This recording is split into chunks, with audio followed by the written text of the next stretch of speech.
yan na dulot ng pag-akay ng likong mga ngaral. Ngunit ngayon ay aming nakilala ang sinulang Diyos Ama na may tangan ng aral na kaligtasan na inaasam natin lahat. Kaming mga ex-man na tutunang katwiran, na bago at nilinis ang katauhan, naliwanagan at nagkaroon ng kulay, pagkat iyong nilingap, kaming mga ex-man.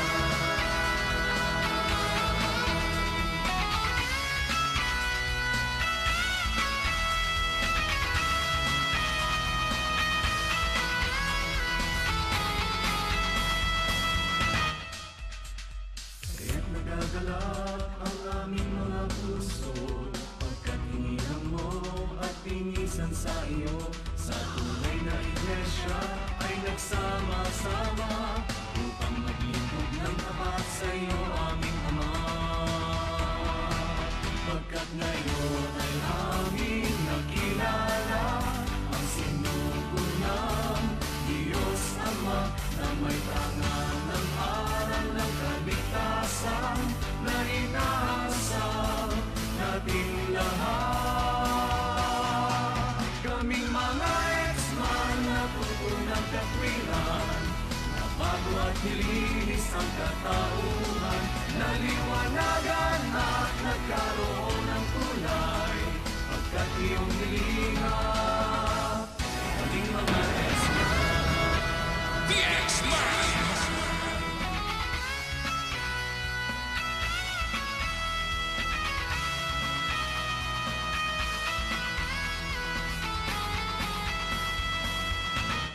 Kami mga ex-man.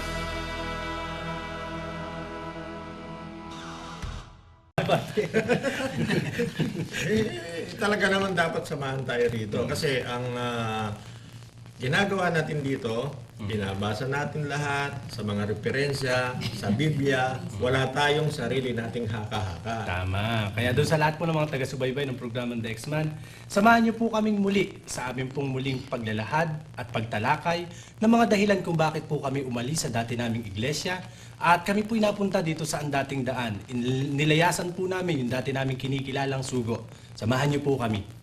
Papalito sa sir. Siyempre, kaya para magkaroon tayo ng communication at saka contact sa ating mga televiewers, magbasa tayo ng text. Yan. Diba? Sige, samantalang kinuha mo yung cellphone mo at naka-flash po sa inyong TV screen ang aming full cellphone number. Pwede po kayong magbigay ng komento, mag-text. Pwede rin po kayong magtanong sa 0927-393-0013. Ayan po sa inyong TV screen. Tsaka, 0920-848-1313. ayan.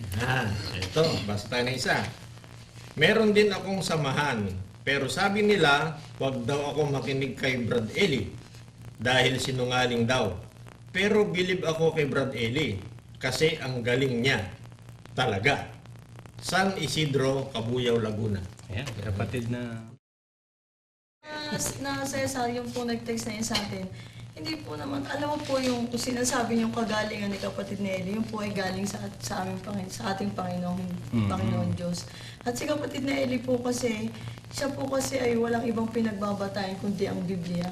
Kaya sinasabi niyo po na si kapatid Nelly ay magaling. Yung po ay tulong at tawa na lang sa aming mga ngaral. Oo, kasi Tsaka yun po, Sis Nedy, ang patunayan na hindi kasinungalingan yung sinasabi ni Oo Brad Eli. naman. sabi niya, Pero believe ako kay Brad Eli kasi ang galing niya talaga. San Isidro.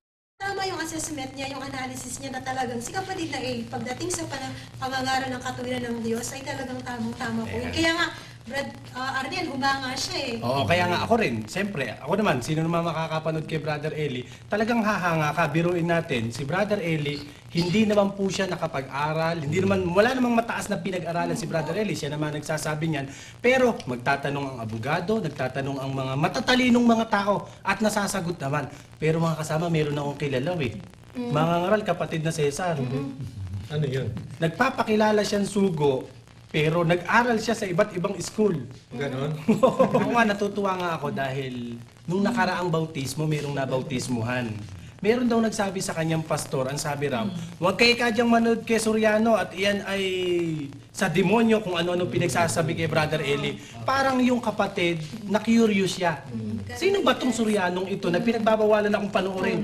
Panoorin ko nga. Aba nung nanood, awan ng Diyos na anig. Lalong nanood, ano? At nawala yung kanyang bisyo. Kaya binabati natin yung kapatid. Lalo na kapatid na Lydia, kapatid na Nedy, at kapatid na Joy, kapatid na Mar. Batiin natin yung nabautismuhan, lalo na yung mga ginupitan mo dun sa bago bautismuhan. Binabati po namin kayo. Kulang 900 po ang nabautismuhan nung nakaraan.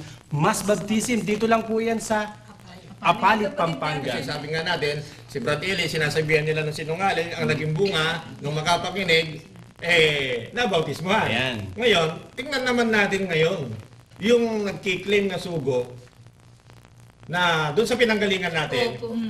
ano ba yung mga aral niya? Saan ba niya nakuha yung mga aral? Paano ba siya naging sugo? Di ba po, Brad Cesar?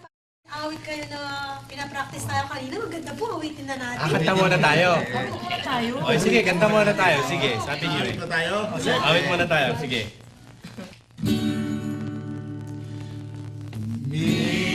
Ministrong mula ay nagkalat dyan. Aming kababayan, lagi naming pag-ingatan na tayo'y manaya ng mga bulaan. May nagsasabing siya ay sugo raw. Kanino naman kaya nanggaling ang nangyarang? O ating nga mag-aralan ang kanyang kasaysayan. Turuan niya'y dapat asahan, bigyan pa ang batayan.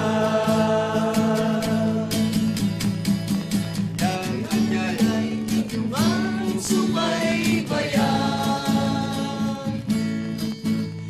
itong aming mga talakayan. Ang sigurado niyong aasahan, lahat ng dito'y aming sasabihin, may batayan.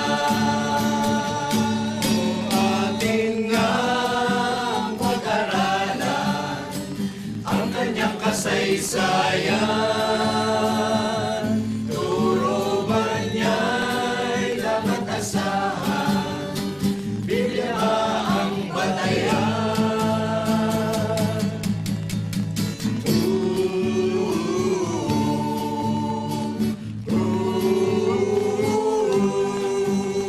Sana kami samahan sa